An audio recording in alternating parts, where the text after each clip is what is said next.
Evo kaj smo.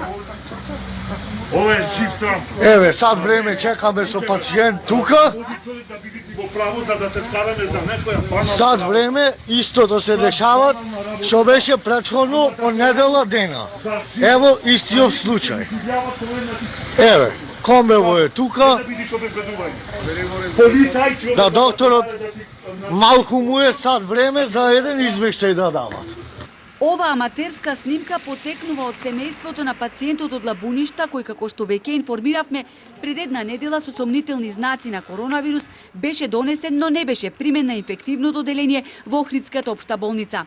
На аматерската видеоснимка се слушаат караници во една тензична ситуација, додека пациентот лежи во возилото на итна медицинска помош. 59-годишниот пациент потоа беше пренесен на инфективната клиника во Скопје, каде што вчера и почина. Тоа ги натера членовите на неговото семејство да ја објават оваа видеоснимка, бидејќи како што велат, никој не е имун на болеста. Сите сме луѓе од крв и месо и сите заслужуваме подеднаков третман, без оглед од каква средина доаѓаме. Алфа професионално и тогаш кога ја објави оваа сторија, го пренесе ставот на Охридската општа болница. Оттаму тврда дека пациентот бил прегледан од инфектолог кој влегол во болничкото комбе, бидејќи бил со јасни знаци на коронавирус, соодветно бил третиран и пренесен на инфективната клиника во Скопје.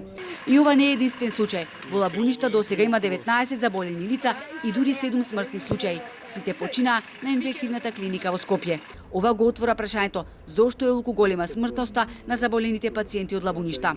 Од првичните анализи, познавајќи го овај регион и менталитетот на луѓето, сето цело размислување и анализа наведува на тоа дека луѓето најпрви не се свесни за сериозноста на оваа болест, друго менталитетот е таков да ги кријат симптомите, не ги кажуваат, кога ќе дојде веќе касно за да се интервенира, за да се направи медицинска интервенција, тогаш веќе не може да се врати здравието назад и доаѓа до овакви фатални исходи. При влез во нашата држава и на аеродромите и на граничните премини, сите патници кои доаѓале во Лабуништа биле уредно прегледувани и евидентирани од страна на епидемиолошките служби, но дали лабуништани ја почитуваат изолацијата.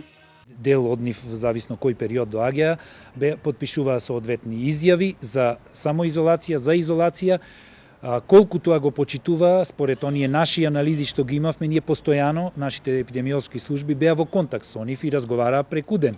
Но ќе се јавите и на фиксен телефон за да знаете дека е од дома, како понатака ќе се движи и каде ќе оди човекот, зависи на вистина од свесноста и одговорноста. Коронавирусот во Лабуништа првично се појави кај семејство во кое заболеа 4 сестри и една внука.